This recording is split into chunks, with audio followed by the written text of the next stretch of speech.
welcome to Space Store Live. Once again, welcome to Space Store Live. My name is Remco Timmermans. We are going to literally the middle of nowhere. We're going to... My name is Andy Torbett. The thing I do most often is I'm a diver and an underwater explorer. The Interplanetary Podcast, our mission is to put the ace back into space. And tonight with us we have Nick Howes and Terry Mosley, and we're going to be talking about Mars exploration. Last time Terry and I were together, we were in the front of a telescope.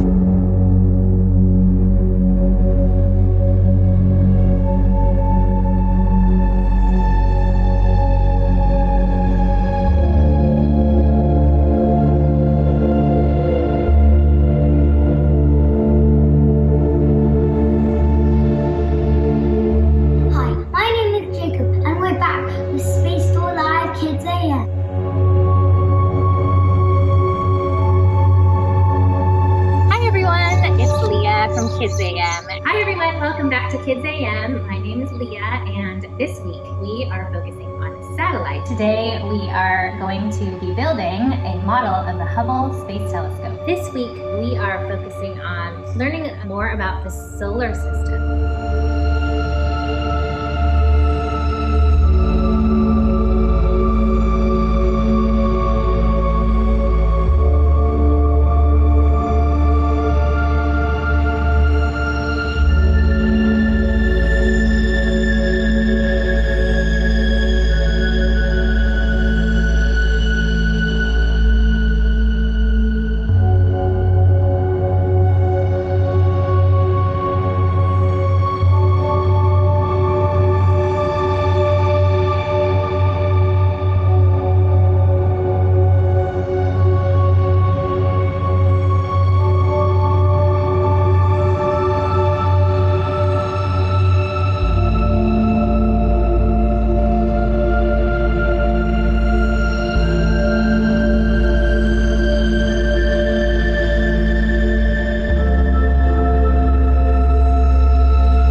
Hello everyone, another very warm welcome to our Thursday night Space Store Talks with the experts from the space industry.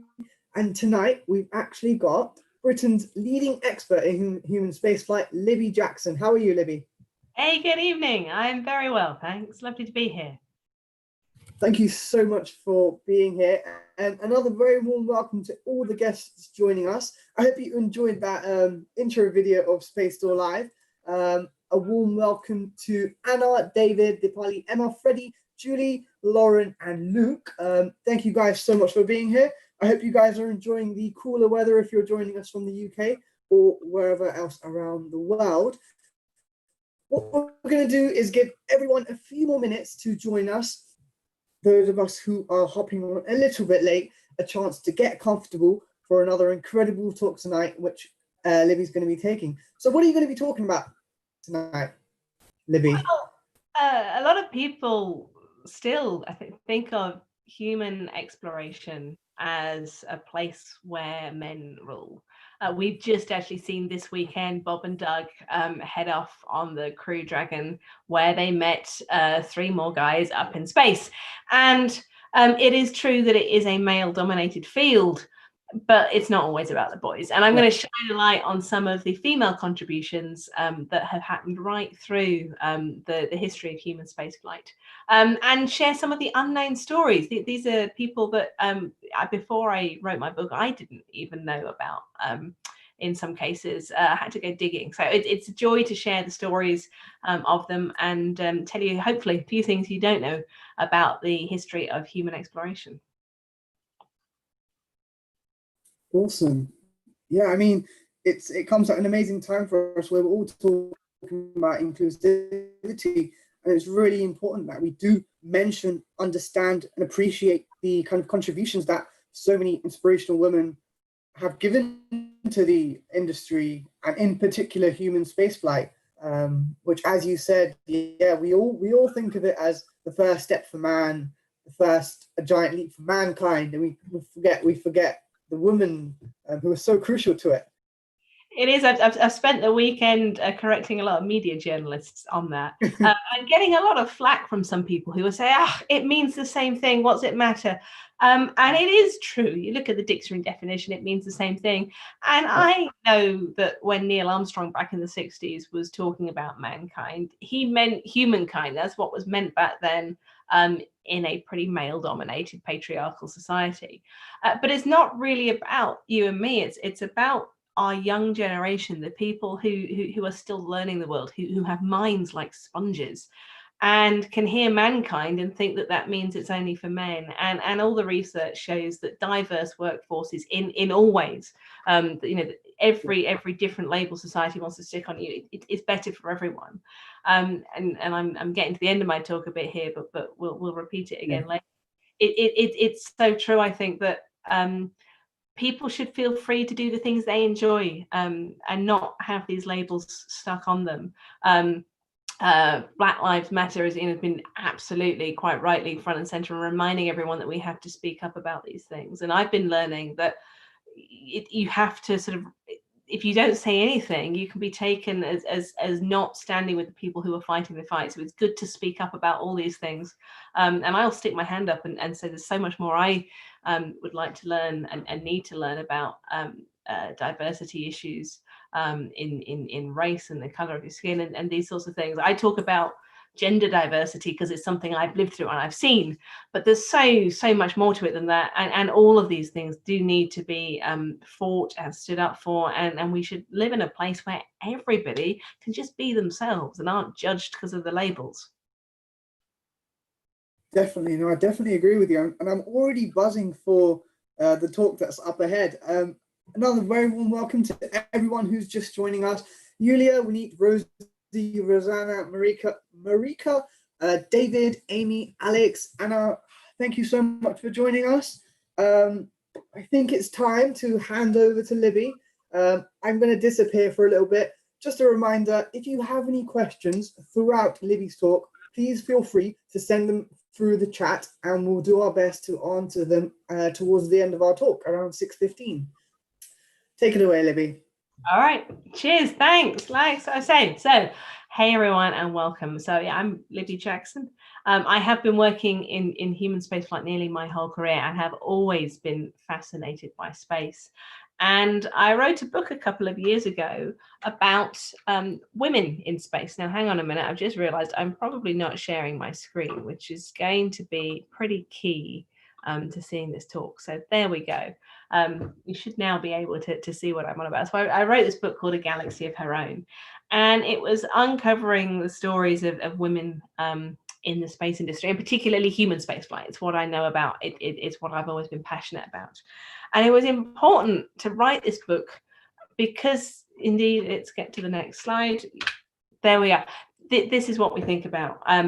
My guess is that you recognize some of these faces, possibly all of them. And if you don't recognize the faces, you will know the names, I'm no doubt. The person on the left is Yuri Gagarin, who was the first person in space.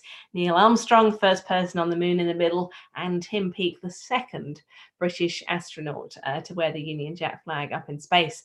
We'll come on to the first a bit later. Those names are well known, as we just saw this weekend. We had 2 guys blasting off to meet 3 more men in space.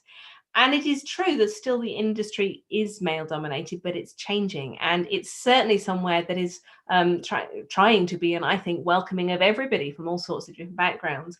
But people still sometimes think that the industry isn't for them. And so what I want to share with you are some of the stories of the people you might not have heard about, because there have been women throughout the history of human spaceflight. And if we go all the way back to Sputnik, the very first thing that went into space in October 1957, there's people involved then. Now, this Sputnik was a Russian spacecraft. It orbited the Earth on the 4th of October 1957, and it made everybody sort of sit up and wonder what this thing was that was flying overhead, kept going around and tuning into the beep beep beep that you could hear. and no more so than their arch rivals, America, who were not yet able to put something in space. So the administration scrambled. They said, right, we've got to get going. They invited the world's media in to see. And on the 6th of December, 1957, they proudly put together their first rocket to head off and launch their first satellite into space. And this was what was happened.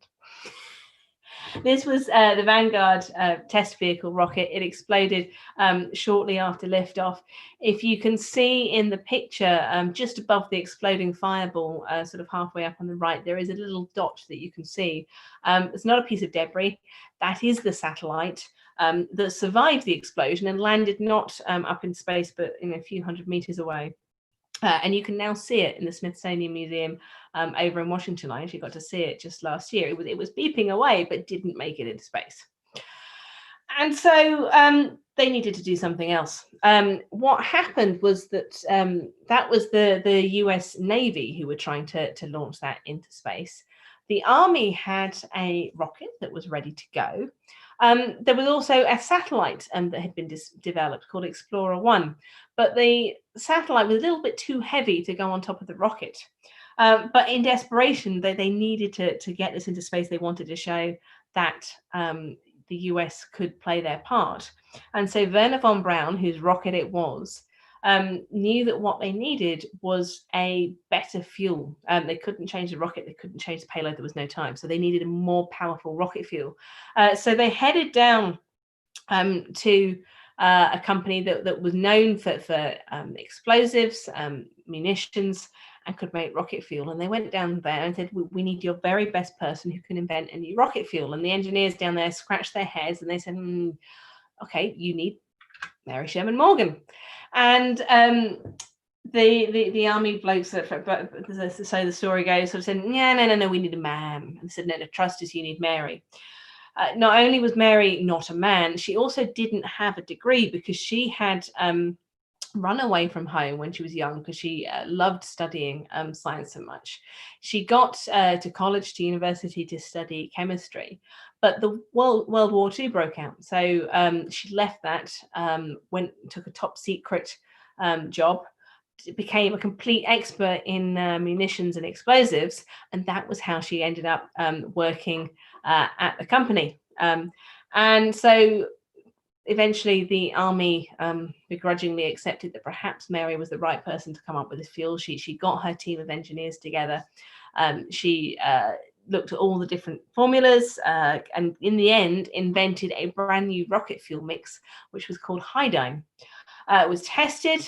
It was loaded into the rocket, and just a few months after the spectacular explosion at the end of the 31st of January 1958, Explorer 1 headed off into space, made it into orbit, and took the US's first satellite into space. And without Mary's contributions, without Mary's work, that would not have happened. Soon after that flight, Mary left the company to go and start a family back in the 60s. And her work was so secret, she never told her family about it. It wasn't until after she died at her funeral that her son started to discover what his mother had done and how significant she had been. And this is one of the themes you'll see as we talk about all these people, is how hidden these stories have been. They've not been shouted about. They've not been celebrated. And you go right back to the very beginning. And without Mary's input into that very first satellite launch, the US wouldn't have made it into space as quickly as they did. So we'll move forward now. Having got things into space, the next great achievement, of course, was getting humans on top of the rocket. And this is the Vostok 1 launch, which had Yuri Gagarin on the top of it. And 3 years later, the very first woman went into space, which was Valentina Tereshkova.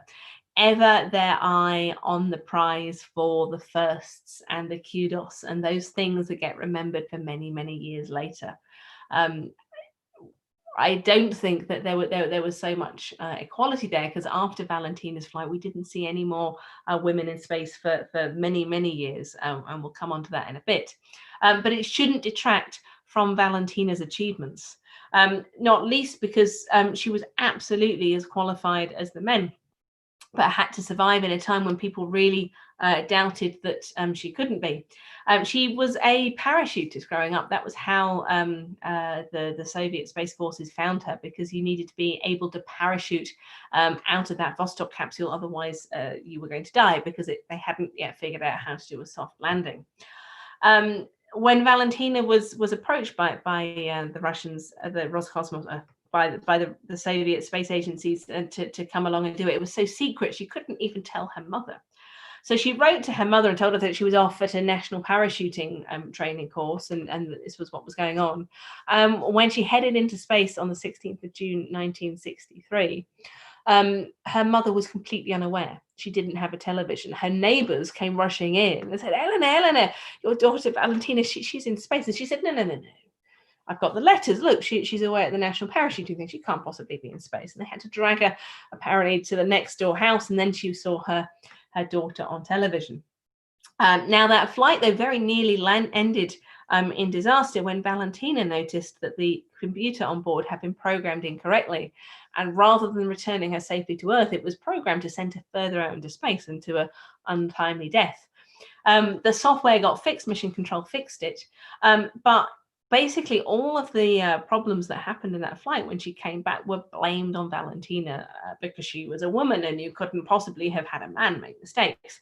It took 30 years before the engineers involved sort of finally stuck their hands up and admitted the truth. And in fact, that Valentina had performed incredibly well, demonstrated that absolutely women could fly in space just the same as men, as well they can and should. But as I said, it took a long time before those feats would be to be repeated, which was sad because, as I'll tell you now, that they didn't need to be necessarily. After the Russian success, America proudly announced their first 7 astronaut trainees. This is the view of the Mercury 7, and indeed they all headed into space. They were all white, they were all male test pilots.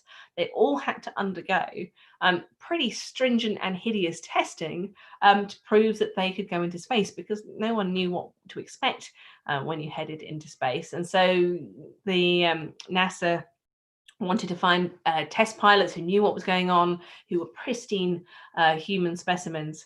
And the doctors really had a field day, I think, when the medical test came around, not just sort of checking that they were as fit as they could be, but just doing an awful lot of stuff that perhaps they might not have got away with at other times. So they survived that testing, but it turned out, and you may not know, that there were some women who also went through the same sort of testing. Ada Lovelace, who was the doctor who put these astronauts through their paces, thought that women would be able to do it too and wanted to find out if they could. And one day as he was walking along, he met Jerrie Cobb. Now, Jerrie Cobb was a fantastic pilot. She had been flying test flights. She was working as a aerobatic test demonstrator. And when Randy met Jerrie and they got chatting, Randy realized that Jerrie was the absolute perfect person to try and get through all these tests.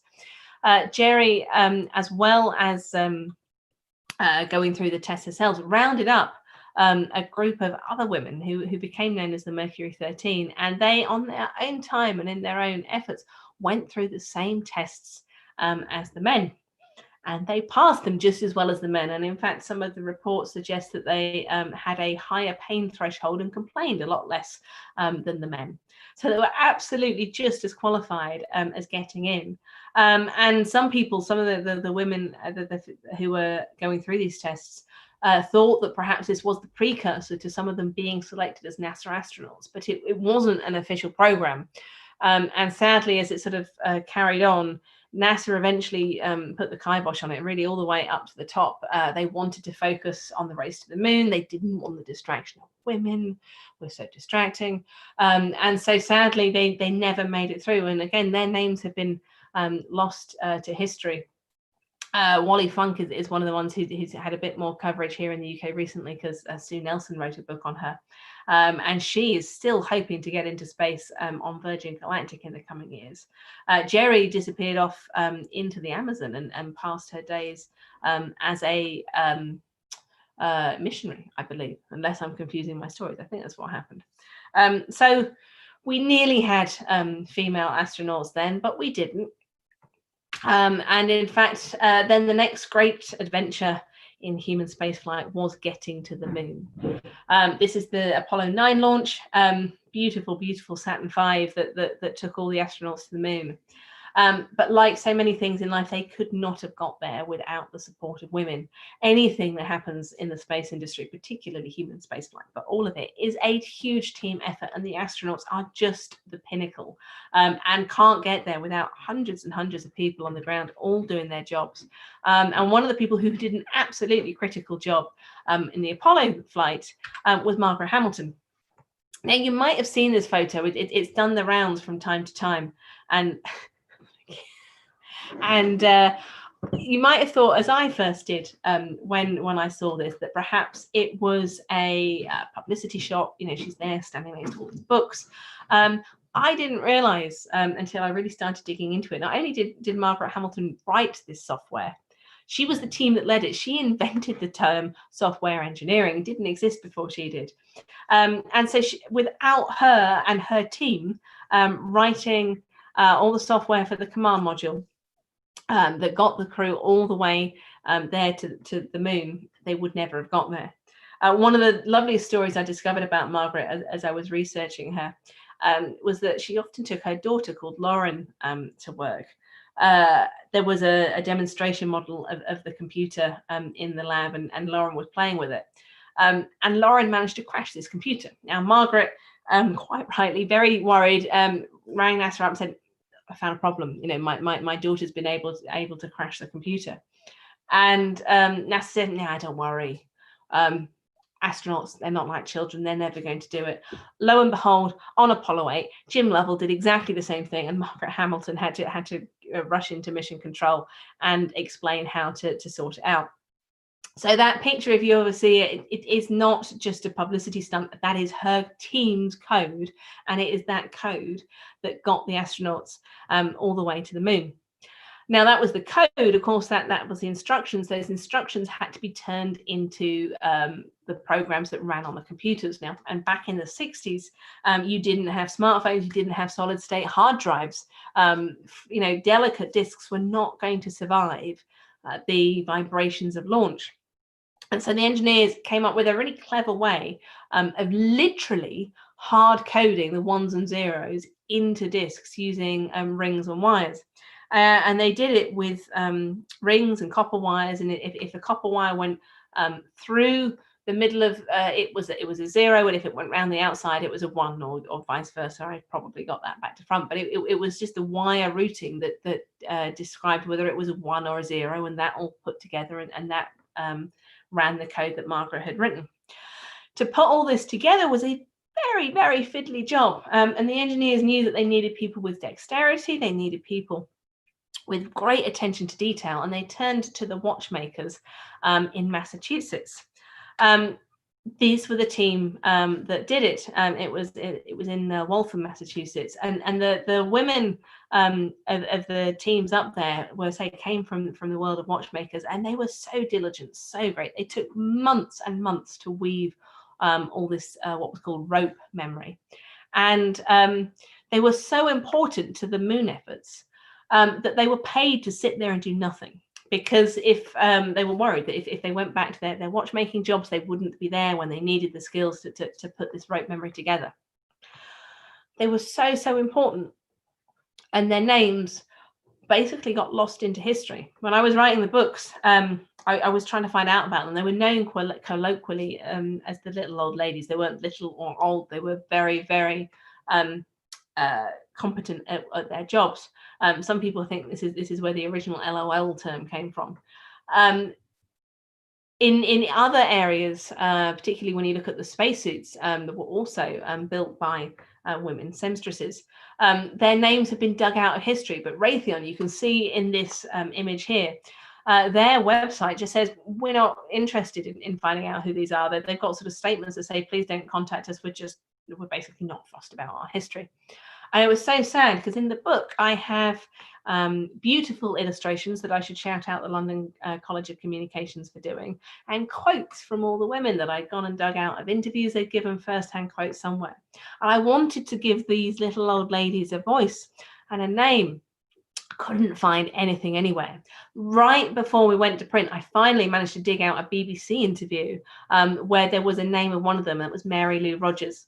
And I knew then I had one name, but one name of the hundreds of people who were doing this. You can see the videos on YouTube of the tours around the factory where all these women are there toiling away, making this very, very important rope memory. And the men at the front are explaining all of it, and they're just in the background. And their names have been lost to history. I can't find any of them. It's such a sad tale to say that we don't know their names, and also reminds of the importance of documenting and reporting and shouting out everyone's contributions, because at all levels, you have to all come together to make that mission work. And without the people who made the rope memory, there was never going to be a computer in the command module to get them to the moon. But so from the moon, we headed into the next great era and the space shuttle. Let's see if we can get the slides to work. There we are. Now, another iconic piece of space. Another iconic piece, finally, because it took women into space. And we'll come on to the first women to ride the space shuttle in a bit. But NASA, in preparing for this new era, for the dawn of the space shuttle, which the first flight was in 1981, so nearly 40 years ago, they finally realized that it was about time that women joined their ranks. And so they started trying to recruit them. And not just women, they realized that their white male workforce was not representative of the world around them and the country that they were in. And they were called out on this. And they helped to come to this realization by Nichelle Nichols. Now, Nichelle, you may know as an iconic actress. She played Lieutenant Uhura, of course, in the Star Trek series. The first interracial kiss on US primetime television, I believe. And it was Nichelle in 1975 who started to basically call out NASA and say, look, if you're going to go into space, you've got this brand new exciting space shuttle. You need people, you need a diverse workforce. You need people who look like us. And NASA, actually, to their credit, stood up and listened and asked her to help with the recruitment. But Nichelle said, look, I'll come and help. And I will get you, CVs of qualified people. But if at the end of the day, this is just a sort of, a lip service exercise, and the people you select are just a whole nother load of white men, I will let everybody know. She made no bones about it. She was going to call NASA out if they didn't stick by their promise of finally starting to open up their ranks. So she helped with the selection, and indeed, she didn't just sort of do a little bit. She went from school to school. She went and met all the engineers around the NASA factories to find out what they did. She went into schools to tell people about it and to say, look, you can do this. They want you. Don't be put off by the fact that at the minute you can't see anyone who looks like you, that you can do this, and they want people who look like you. And indeed, in 1978, when that class of astronauts was announced that would start flying in the space shuttle, there were 6 women and 4 people from minority backgrounds who were there. It wasn't a 50-50 selection, and there's still a long way to go, but it was a start. But that wasn't the end of it. This photograph is not from the 60s. This is relatively recent. 40 years later, Nichelle still works with NASA to shout out and make it clear that this is something for everybody, and promoting that diverse agenda. And one of the reasons I love this story is because it just shows you that brilliant crossover of sci-fi and science, and how much the two marry together and can inspire each other, and really can all build about exciting people and inspiring people in science and technology, which of course we all depend on in our everyday lives. So one of the people that was selected in that call was Sally Ride. Sally, well known as the first American female astronaut in space, but she was an intensely private person. She also, as we'll find out in a minute, wasn't the second astronaut in space, a second female astronaut in space. She got slightly beaten to that. Sally, though, when she was selected, got very frustrated with the media because they kept asking questions they just wouldn't have asked to the male counterparts. At the press conference when all those new astronauts were announced, The men soon basically weren't interesting, or certainly the white men, they all went home. The interesting ones were the new and exciting people. But rather than ask them questions that they would have asked any other astronaut, what's the training going to be like? How are you excited to be heading off into space? All the questions about being an astronaut. They just really wanted to know, how was she going to do her hair and her makeup and all kinds of crazy questions that they would not have asked the men. And all Sally wanted to be really was seen as an astronaut, go and do her job. And she did her job exceptionally well. That's why she was selected for the flight. She was an excellent robot arm specialist. But after her flight, she started really to see how important it was. She saw the impact that her flight had, particularly on little girls, but on many people, of sort of showing that the doors were opening up, and this was something that people could dream of. And she then worked tirelessly throughout the rest of her career to encourage children to follow their dreams and to see that space is somewhere for everyone. And she died sadly in 2012 from pancreatic cancer. And in her obituary, she gave one more contribution to the space sector, which was that her partner of 27 years, Tamo Shaughnessy, she wrote in there how her and Sally had been partners for so many years.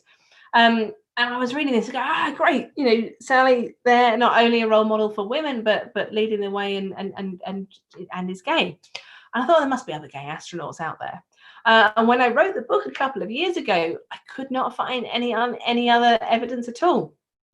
Since then, Anne McLean has flown and is openly gay, but there is so much more to do in so many other areas.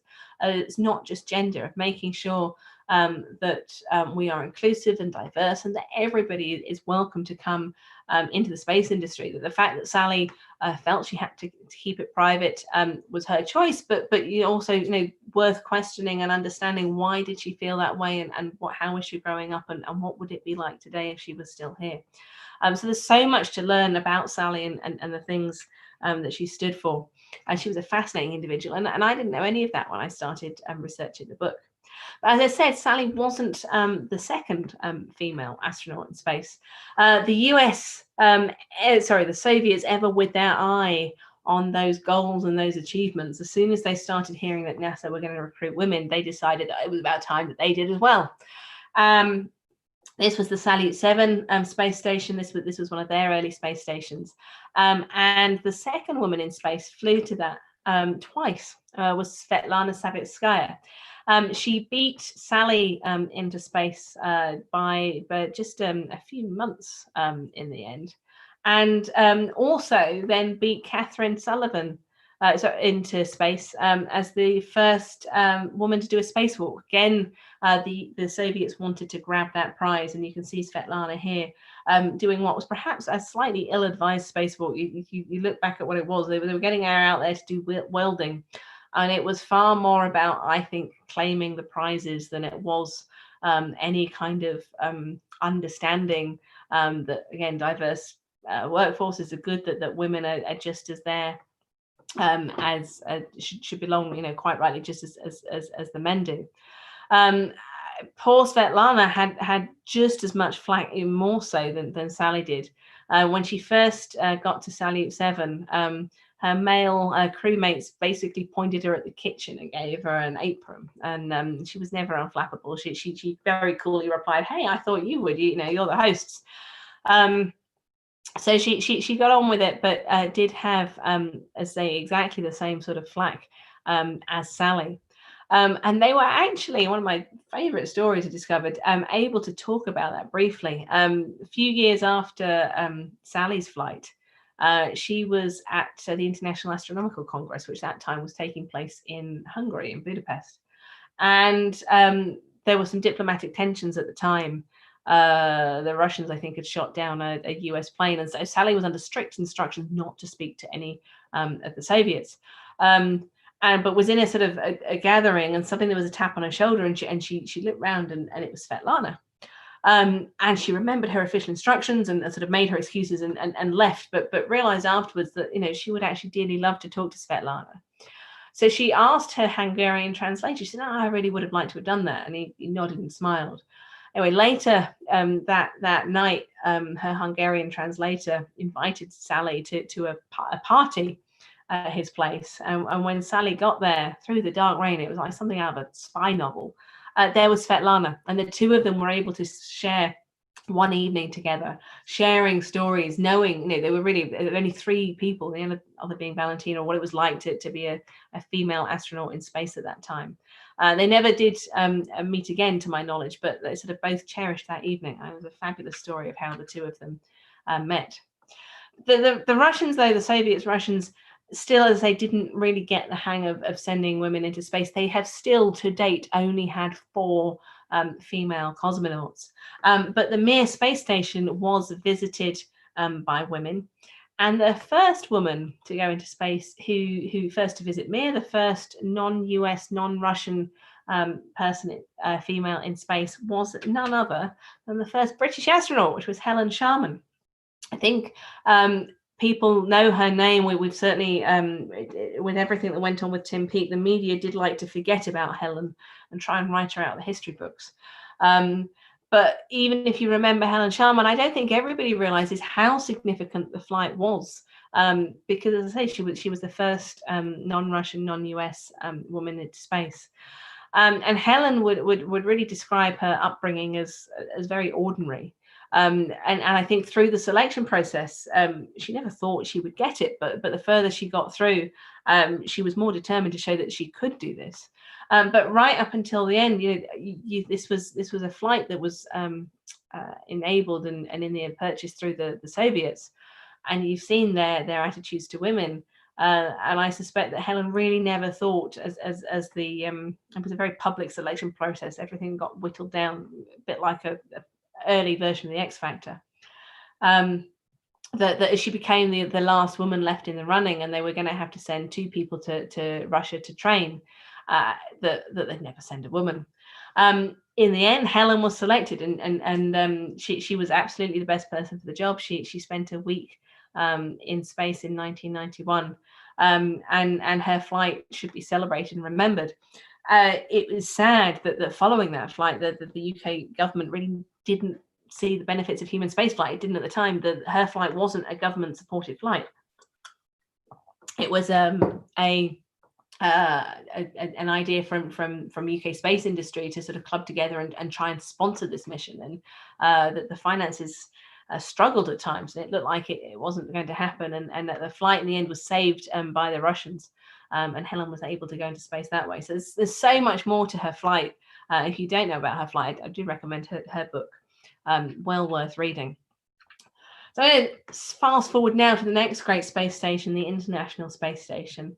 Many women now visit that. We are still getting there, but as I say, it's not just the astronauts, it is about the teams behind them as well.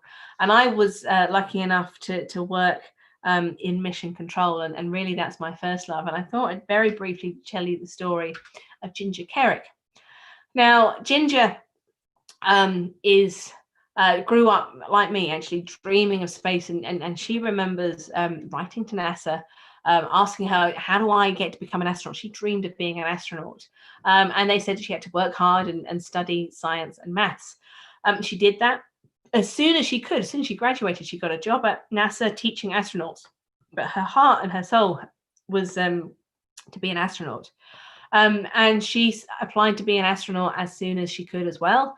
And actually did pretty well. She got through selection round after selection round. And it was then when it got to the medical round that she was told she had kidney stones. She had no idea.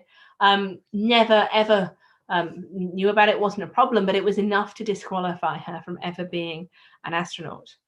And then so she had to sort of, go, how am I going to go back to work? She'd been dreaming of being an astronaut for years and years and years. And had been told that she couldn't be. Not only that, she had to go back and train these people that she was dreaming of being amongst, because she was an astronaut trainer. And so she felt very distraught, she says. But she picked herself up. She said, look, if I'm going to train astronauts, well, a little bit of me is going to space, because they've all got to come through me. So she went back and she was training astronauts. And through that, as NASA got ready for the International Space Station, they started to realize that they were going to need some people to be Capcoms. And I'm going to have skipped out a bit. So she went back and did the training. At that point, as they were getting ready for the International Space Station, NASA wanted to send some of the crew over to Russia to go through the astronaut training with the crew that were going to go and head on to the International Space Station. And Ginger stuck her hand up, said, "Me, I want to do that." She was selected, so she went and did astronaut training, and it was that experience that then led her to become, as I was saying, the first non-astronaut Capcom. Now, Capcoms are the people who sit in mission control, talking to the crew. They're the voices you hear, and historically they had always been astronauts, because only astronauts could possibly imagine what it was going to be like to be in space, and they would sort of know the language. And that's still true, but there was no way there were enough astronauts to sit on that position through the 24 hours a day, 7 days a week operations that the International Space Station was going to be. And so Ginger used her crew training and said, "Look, I've gone through the crew training. I've been over to Russia. I know what's going on. I can do this job." And she became the first non-astronaut Capcom. And it was while she was in mission control being a Capcom, she then looked over at the desk which is next to Capcom in mission control and the flight director. And she thought, "That's the job I want." And this time she got the job. And this is a photo of her in that job as a flight director. She's still there today. I think she is right. And she says she has the best job going now. My heart will always be in mission control.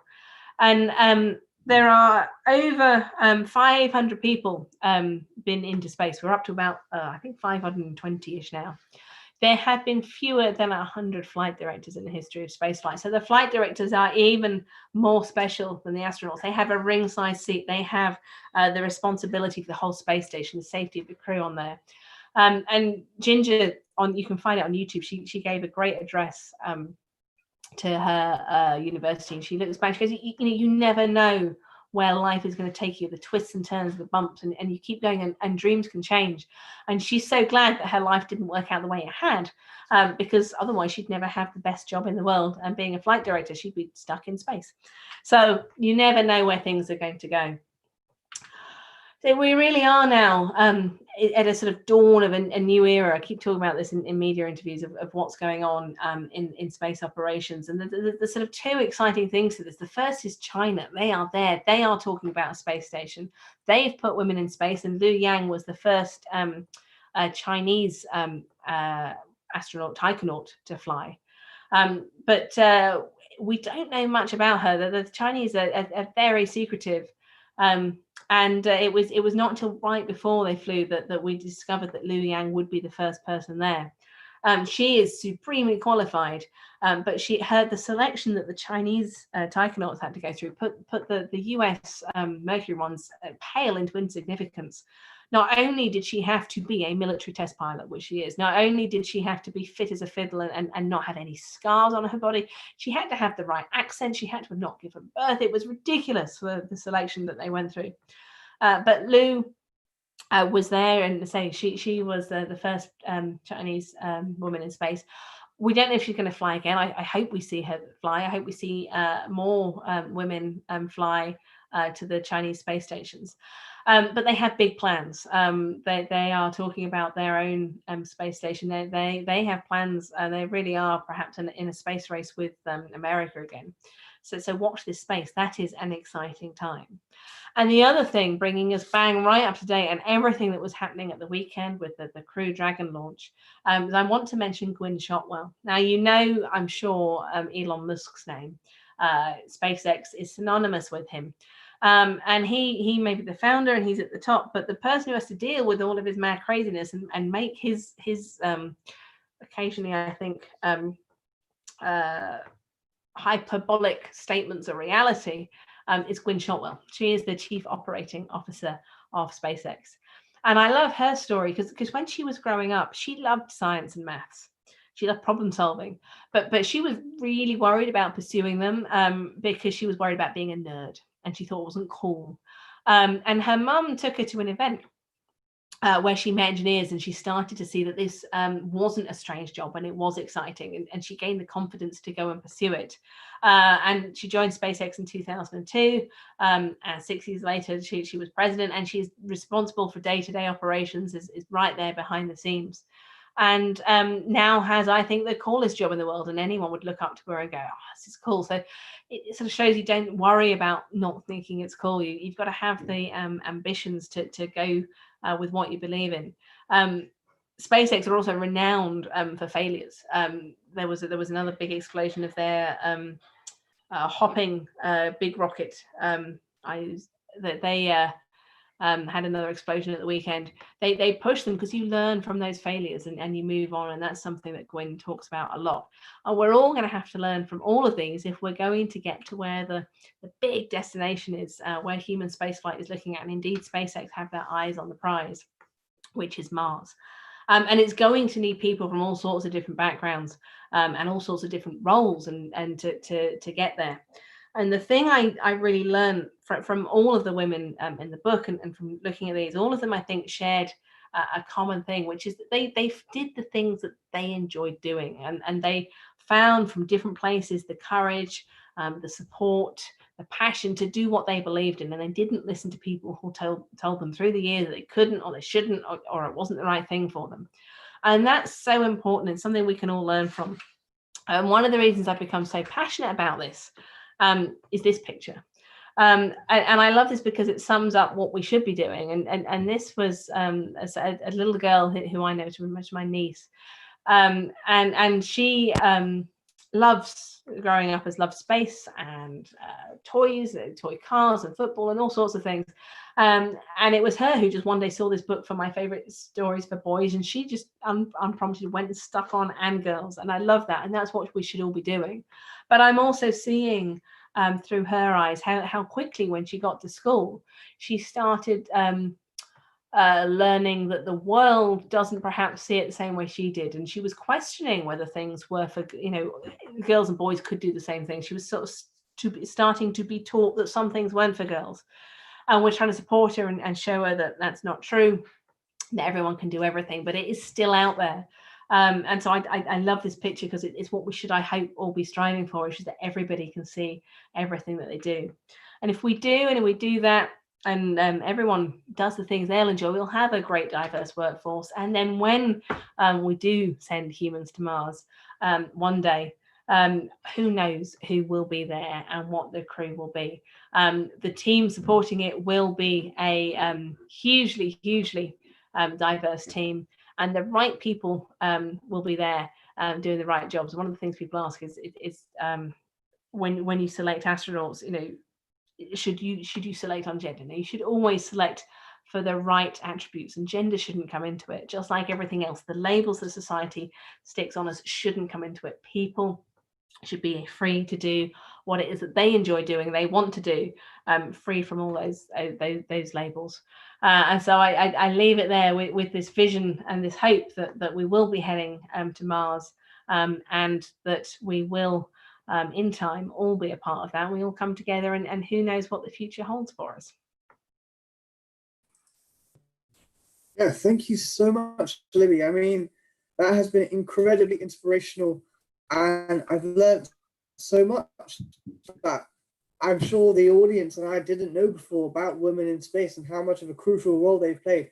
And that one picture right at the end of the book where you got the sticky note stuck on, where it says "and girls," I think that really symbolizes the past hour of what we've been talking about everyone. Everything is for everyone, whether it be women in space, women in engineering, technology, maths, whatever it is for everyone. Thank you so much for once again such an eye-opening talk. My pleasure. Thank you. Awesome. Sorry. I'm gonna say we've got time for some questions. We do, yeah. So I just wanted to remind everyone who's with us to please do send in your questions via the chat or the Q&A section. Freddie says, really fascinating, Libby. Can't wait to order your books from Space Store. And an anonymous attendee is actually asking, how important is maths to an astronaut? So how important is maths to an astronaut? but really very important to an astronaut, because one of the things that they have to do is understand how their spacecraft fly through space, and orbital dynamics is underpinned by the laws of physics.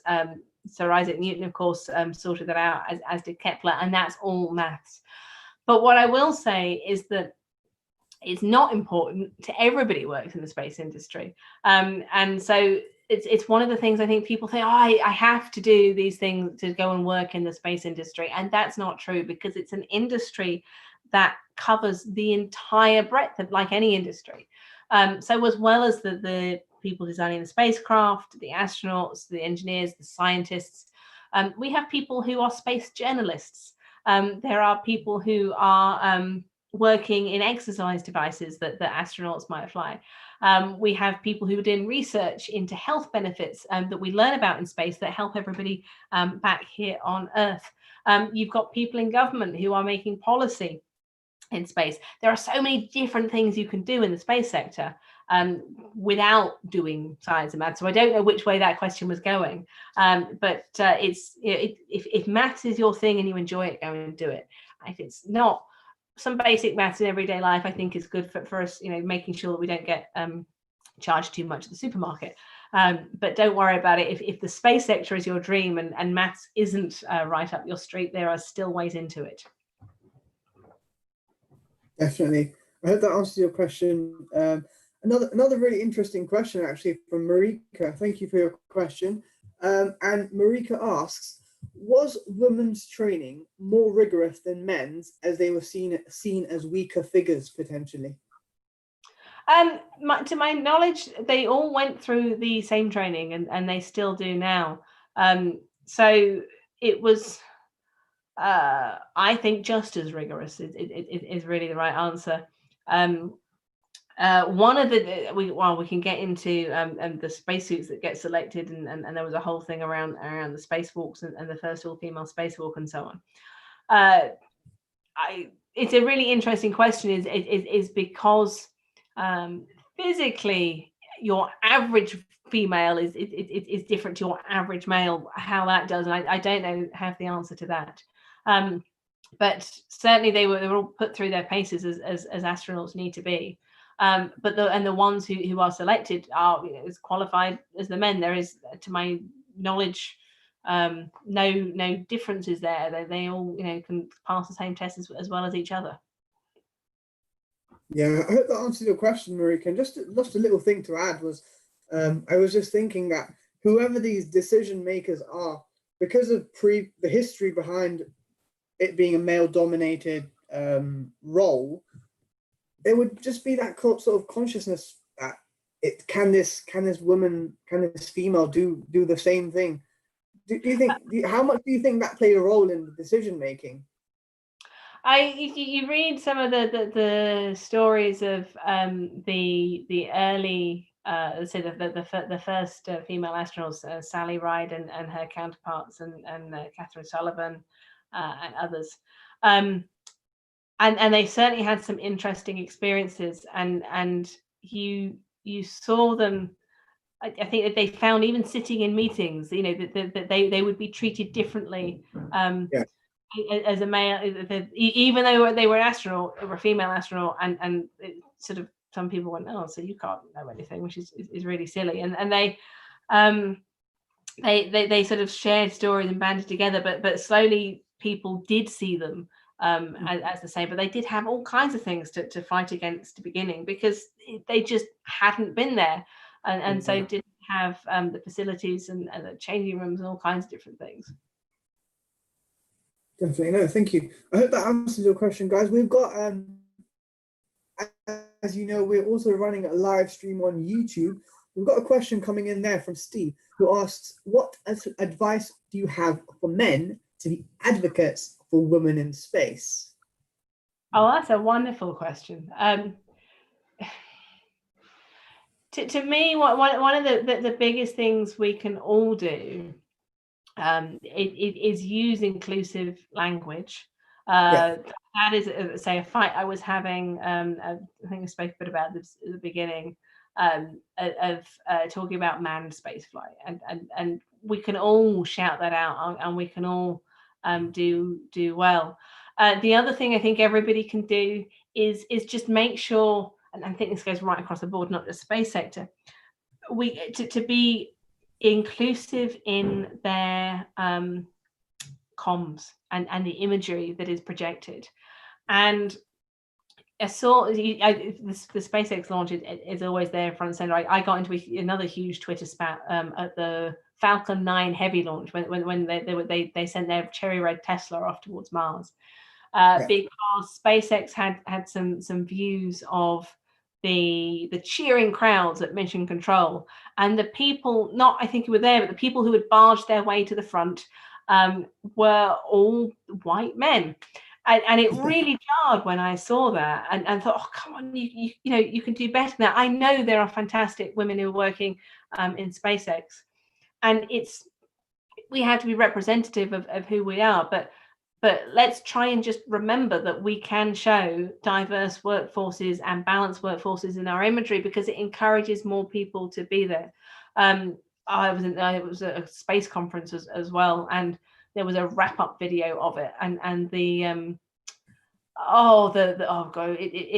it just seemed to show all the men, and sometimes you have to work to drop the women in, because it is still a male-dominated industry. But the one shot of women was of our high heels stepping out of the car to go into the formal dinner, and that seemed to be it in the whole thing.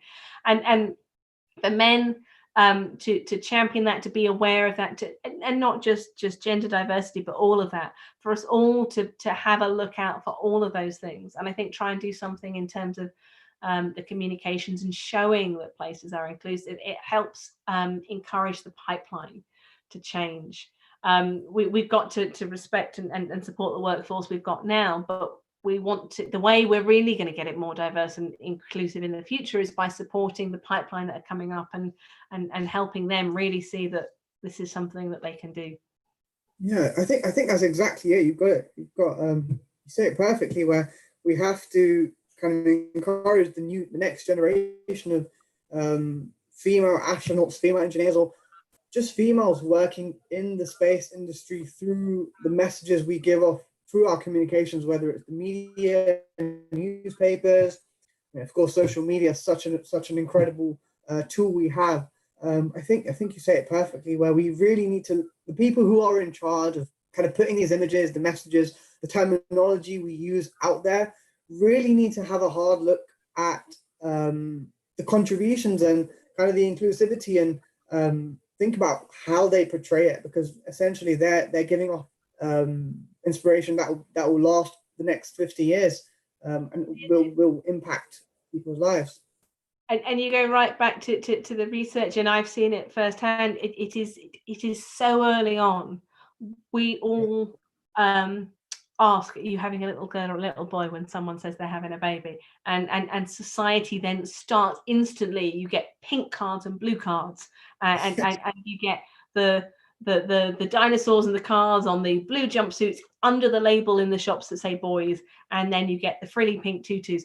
And I am not suggesting for a minute that girls can't wear frilly pink tutus and boys can't wear the cars and the dinosaurs, but also vice versa works. Everyone should be free to wear what they want.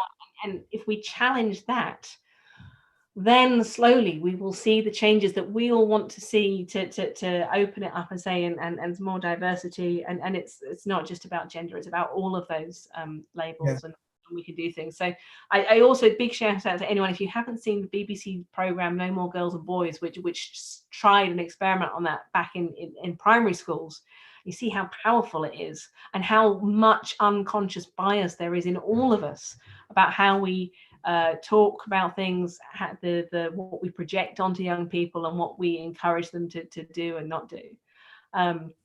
Sorry, you set me off, but and just one more example. I was having a great discussion with a friend of mine who's a nursery nurse, and she says, and she can see the difference in the boys and girls, and then these are young people, that she's got. And I was saying, I don't doubt there are differences. What I'm curious about is why are there those differences? It's not biology, it's just the way they are taught to behave from day one, and that's what we can all do something about. Yeah, so exactly. It just reminded me of one thing I came across on social media earlier today, where it was a message from so Lego obviously been around for years now, and in their packaging of one of their products, I think back from the 60s or 70s, it had a little message to parents, and it just said, "Let your boys make doll houses and let your girls make spaceships." Just to set it free. Like, don't put the limit on it of what boys can do from a young age and what girls can do from a young age. But no, it's been so interesting chatting to you, and I think we still have 3 minutes to talk about this final thing a member of the Space Door team has just put light on, and it's a LinkedIn post. I'm just going to it now. From a young girl who's finally been accepted. The LinkedIn page is just loading up, but I read her message, her post, where she says that 2 years ago she was bullied by her colleagues, and saying she couldn't do it because of her gender and ethnicity, and she's been accepted as a NASA intern, and it's Janice Morales Gonzalez. So a big congratulations to her for proving everyone wrong, and is now a systems development engineer at NASA. So another great success story, and it links in so well with what we've been talking about tonight. Please do send in your questions if you have any final ones. But yeah, it's been so great chatting to you. I've been happy to be here, and I said that there's so much, and it's such a the topic is in the news a lot at the minute. I say, and I wish I could talk more about things I don't know. I'd love to learn more, and I say I have focused on the gender diversity issues, but the space you could replace. At least in Europe, I think you can replace male dominated with white dominated, and that is also not something we want to see. And there's so much more we can all do across all of our everyday lives, and it's so topical at the minute, or in our consciousness at the minute, because of what's happening over the States and everywhere else. And there's just much more to it than just the women, but I can shout about the stories I know about. No, I think you're doing an amazing job, and I'm really looking forward to this new book coming out in September. A final thank you to everyone who's joined us on this Thursday evening.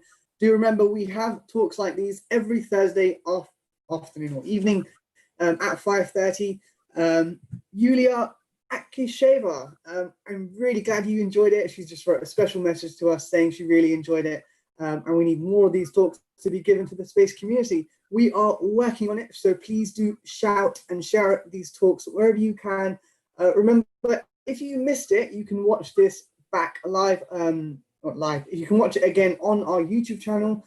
Please do remember to subscribe while you're there. On YouTube, Sue Palmer watching also says it was a great talk. Thank you, Dipali. She says thank you to you, Libby. And yeah, once again, a big thank you to everyone joining us. I hope you guys all have a great evening, and watch out on our social media channels for next week's talk. Until then, take care, stay safe, and goodbye. Thanks. Goodbye, all. Bye, Libby. Thank you so much. There you go. If anyone's still listening, I'm going to take an opportunity to give everyone a little quick sneak